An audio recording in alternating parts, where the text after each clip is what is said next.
Hello and welcome to the Empire State Trail Weekly Update, a look at the latest news from across the Erie Canalway and the Empire State Trail. And this is the update for June 21st to June 27th, 2026. And happy Father's Day to all you fathers out there. Taking a look at the Waterford Harbor here. Looks like a very windy day. The flag is flopping around there. Must be the harbor master or something's open here because the tent's out and somebody's sitting there. So nice to see some activity in Waterford Harbor. So looking at trail closures and trail warnings, here's the Empire State Trail listing, and this is out of date by about a month now, over a month, May 13th. So I mean, take it with a grain of salt here. Certainly look it over, see if there's anything going on, but then check out the Cycle the Canalway Trail map from our friends at Parks and Trails New York. And this one is a little more up to date. Likely because they're getting ready for their big ride and they need to know what's going on out there. But we have the still have the trail closure there in Buffalo at the western terminus.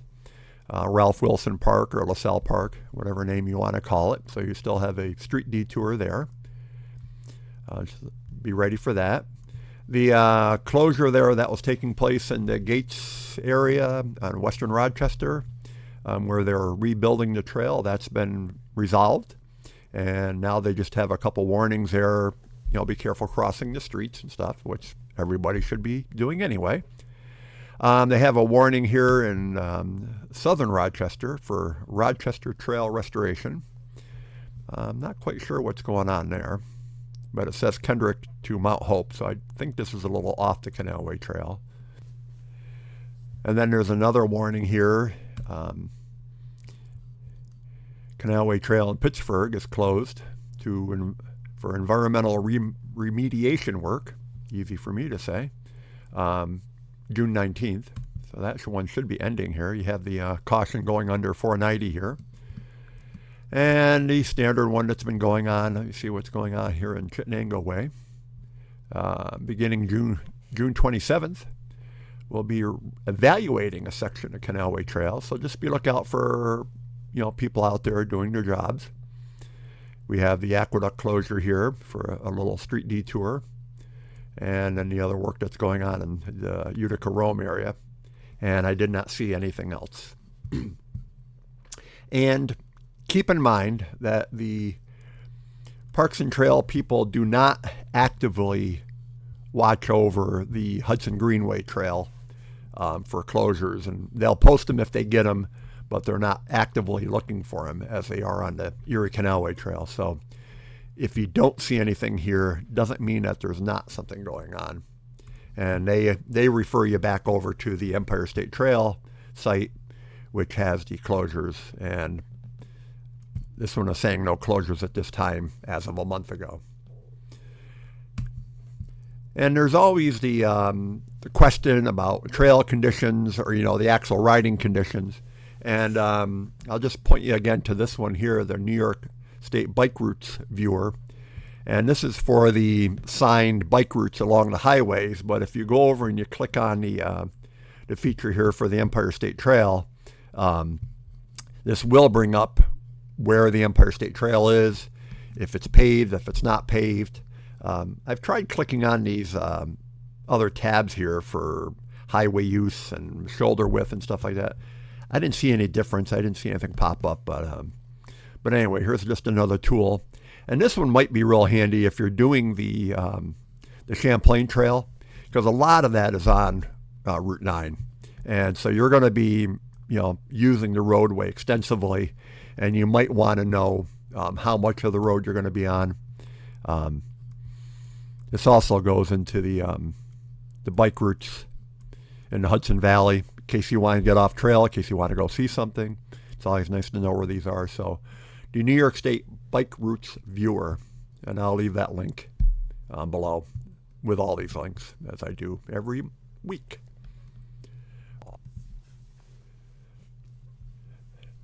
Going on with news, there's not a lot of news this week. This article popped up on a lot of the feeds out there, the Trail of Green, kind of reaction video to the, or the reaction article to the last week's release of the economic activity report from Parks and Trails.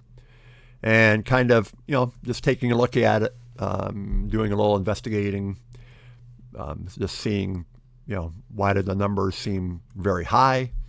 And they got some response from Dylan Carey at Parks and Trails, and which is nice.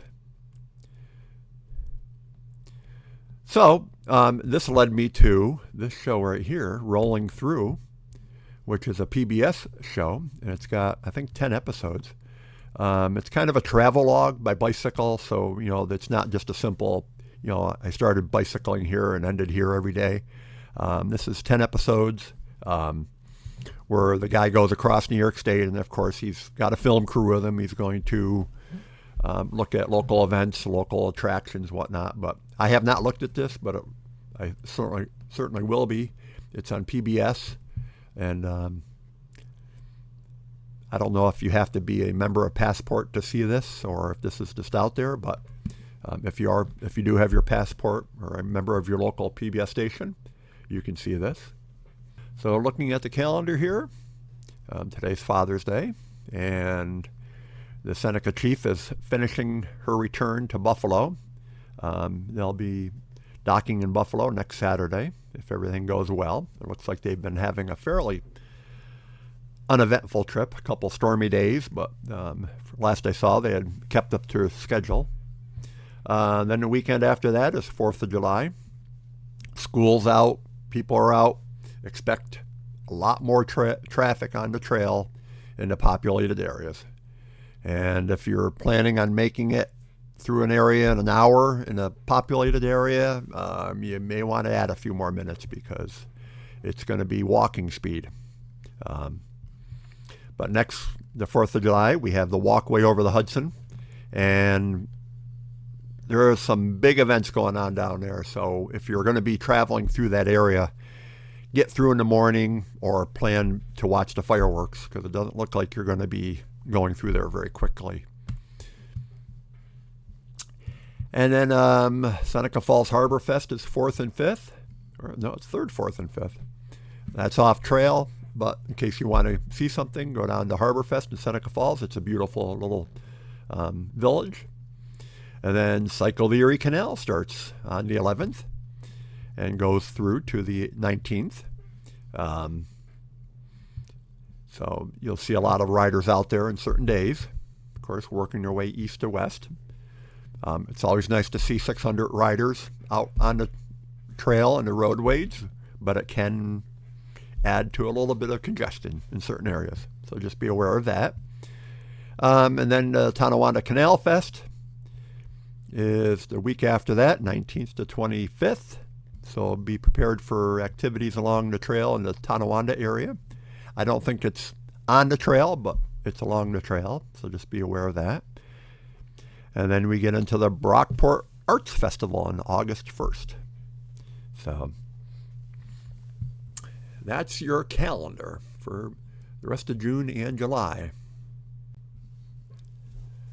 So when you're riding in the Mohawk Valley and you're enjoying yourself through the beautiful valley there between Rome and Albany, I urge you to take the time to look around, especially at the Barge Canal, the Erie Canal, the working canal, because that's what you're going to be riding alongside. And notice all the different technologies used. The Barge Canal system, the Erie Canal system, as it's working today, is a working museum piece. And it was designed in the early 1900s. It was opened totally all through by 1918. And New York State, to its credit, has kept it as almost a working museum. Also to their detriment, because it's very expensive to run a museum that's being used every day during the navigation season. But, they have kept a lot of the stuff going. And just, kudos to them for doing that. And especially for these guys here, these movable bridge dams that you'll only see in the Mohawk Valley. There's one in out by Seneca Falls, out by Mays Point. One small one there. There's one in Herkimer, but for the majority, these were used in the Mohawk Valley. They're called Mohawk Valley Bridge Dams. And they were all the rage in the early 1900s. And the reason, let me go back a little bit, is the reason that they're there is because the Mohawk River on its own is a pretty low-flowing river. I would hazard to say probably in some spots you could have walked across it when it was in its natural state. And in order to make it navigable for boats, you have to create what they call navigation pools. And a pool is anything above or below the dam. So this is a navigation pool here, and this is a navigation pool below it. And so what you're doing is creating a series of dams, a series of steps of these pools that are 12 foot deep, and so you can float your boat through the river. If you pull these dams, the only thing you're getting through here is a kayak, a bateau, a canoe, something like that. All right, so that's the reason they're there. And because these rivers tend to flood, the Mohawk River has a huge watershed. It goes all the way down to the Catskills. It goes up into the Adirondacks, and it floods. A storm down in the Catskills can send us into flood. So because of that, they needed a way to be able to pull dams and clear it out. So the river could flood in the wintertime. It could freeze up. It could build ice chunks. The ice could flow through here. And if you were to put in what you might think is a typical mill dam, a stationary dam, where you just build a dam across here and you leave it there year round, it gets choked up with ice. During floods, you can create a lot of chaos as stuff collects on it and floods the surrounding area. So these are navigation dams only. They are not power dams. They are not used for powering mill races. These are navigation dams only. And as I said, these were all the rage. I'm going on too long about this. I love bridge dams, as you might be able to tell. But here's the mother dam in the Bohemian region of what is now the Czech Republic, out in the Modo navigation. The town is Mirowitz now, and this bridge is still there. It's still being used, but the dam is gone. It was taken away in the 1950s for many reasons. But this is the mothership. This is what everything, all these guys right here were based on this right here. And David Watt, an engineer that we hired, New York State hired for the bridge or the Barge Canal project, and others went over on exploratory missions to Europe. Some went to the Midwest of the United States. We're looking at the navigation technology out there. Some people went to Europe and got to tour these sites. And this is as you can see, this is all in German here, and it's 1905. And this is what he would have seen at that time. And so you have a bridge dam here. Here's your bridge. Here's your dam. These are actually trestle dams. So this isn't even a complete bridge dam. This is a trestle dam here, which is an older technology. Basically, this is flipped over. So this is the same idea. They're both movable dams. The only problem with this, or the only difference, is this one here, you pull these little needles here, these individual planks, and you lay these trestles down on the ground, and then the water can just flow through here. And then here you lower the gates. Anyway, we'll show you that here. But this is what it's all based on. And in the newspapers of the time, in the early 1900s, when they were building these, the newspapers were fond to say, based on your European technology. We've brought over, our engineers have gone over to Europe. They've basically studied the latest and greatest. And here we are building them in New York State. And we're going to have bridge dams of our own. And David Watt, to his credit, was a bridge dam enthusiast. And decided that he was going to adopt these and build them in the United States as his lasting legacy. So, and so here's what this is the bridge dam at Tribes Hill, and so you can see these supports here are up in the air. In the wintertime, this is just before they're going to deploy them in the spring. So they've gone through and they've started lowering these. But in the wintertime, these are tucked up underneath, tight to the bridge, the bottom of the bridge here. And then this is all just free, open, navigate, or free-flowing water. You can see a little bit of a rapid here because the water flows over the sill. But you can see down here, you see white water. So it's pretty shallow in here. And this is one of two bridge dams that they actually used for highway access. These were not built to be highway bridges that they just decided to put a dam onto. These were actually dams that they decided to put a highway onto. And there's one in Rotterdam Junction at Lock 9, and then there's one here at Tribes Hill at Lock 12. And this dam here is they just decided to make it into a highway because they needed a bridge, for a highway bridge, and they beefed it up a little bit and made it into a highway bridge. So if you're looking at it, and as my father used to tell me as we used to drive by him, oh, those were all going to be highway bridges, and they just never finished them. Well, that's not true. Dad, you're wrong. So on this Father's Day, I'm saying, Dad, you're wrong. So anyway, so here it is. They're getting ready to deploy it. I'm just going to walk you through it here. So here it is up close. So these frames here tuck up underneath during the wintertime. They come through and they've got this little electric mule here, and they have each one of these sections here. You see they're numbered. So number 1, they suck that up to the bottom, and then they go to number 2 and they pull that up, and number 3 and anything.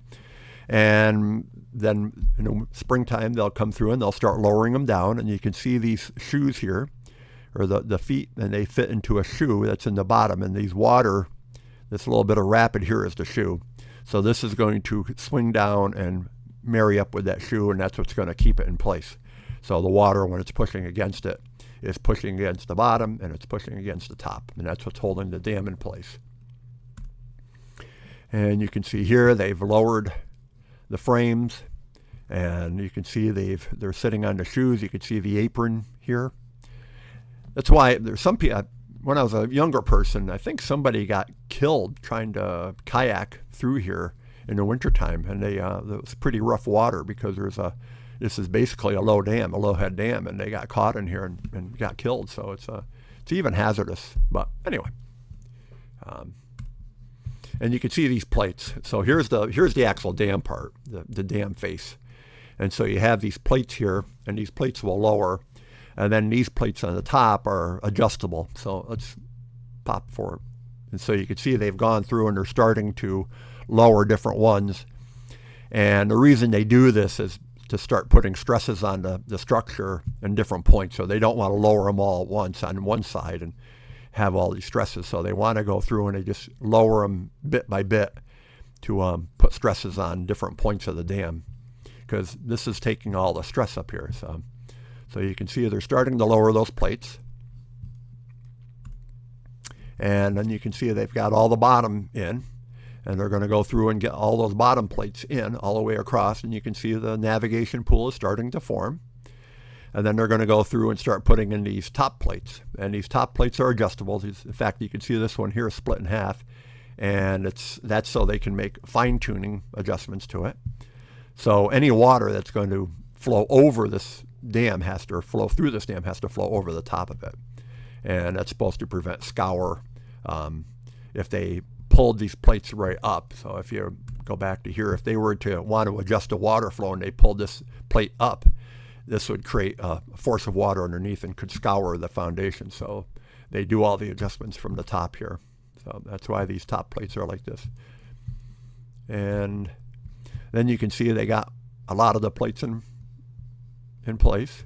And you can see this was a couple years ago when I went down and watched them do this, but you can see how dry it is below as the water stops, and just how shallow the river is. I mean, here's the apron. You can see the apron that they built up to protect from scour and stuff.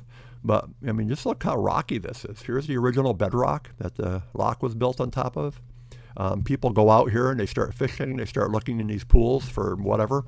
You have a few hours after these dams are deployed to actually go out and see the bottom of the river if you want to. And here's another picture of that. Of course, the navigation channel is over here at the lock, so this is not dredged at all. But over here is where the dredge is. And so they dredge this out deeper. And so, because that's where the boats are going to come into the lock or you leave the lock. But it's just fun to see all this stuff, kind of how the sausage is made. And then here's Lock 13 in its splendor. This is at the Mohawk Valley, the visitor center down there right off the thruway. You cannot get to this from the Canalway Trail. But if you happen to be riding back by car or whatever, and you want to stop at Lock 13, you can do that off the thruway. So just and they're very photogenic. I mean, it's, you know, what's more beautiful than some man-made infrastructure in harmony with nature, creating a pool? Yeah, it's just fun to see. And then here we are back to Lock 11. So that's your very short education primer, whatever you want to call it, on bridge dams. Stop and take a look at them. They are wonderful structures. I do have some videos online. I'll put them in the show notes below, and kind of walking through this because I videotaped the whole thing, and I did some other long-winded videos explaining more and more why and who David Watt was and all that stuff. So you can go check that out in the video series if you want.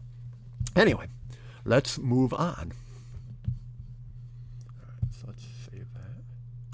And that's it for this Empire State Trail Weekly. Please note that this is an independent weekly update and is not affiliated with New York State, the Canal Corporation, or any official trail agency. Information is based on publicly available sources and rider reports. And please remember to give this a like and subscribe, and we will see you next week.